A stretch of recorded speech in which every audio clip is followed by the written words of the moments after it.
सूरत अल-अनफाल कुरान की 8वीं सूरत है।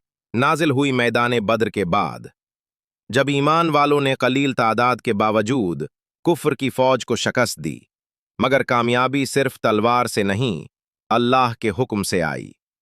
अल्लाह ने तुम्हें बद्र में मदद दी जबकि तुम कमजोर थे, बस अल्लाह से डरते रहो ताकि तुम शुक्रगुजार बनो। सूरत अल-अनफाल 26।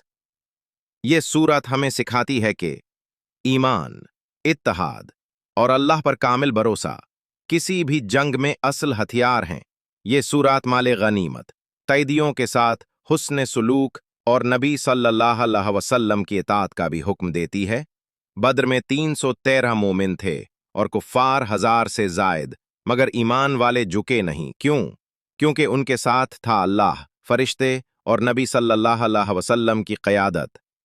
सूरत अल-अनफाल हमें याद दिलाती है, कामयाबी तादाद से नहीं, अल्लाह की मदद से है, और वो मदद सिर्फ उन्हीं को मिलती है जो तकवा, इताअत और इत्तेहाद को अपना शियार बनाते हैं।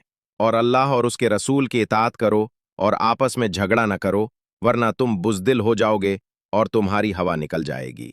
अल-अनफाल 46।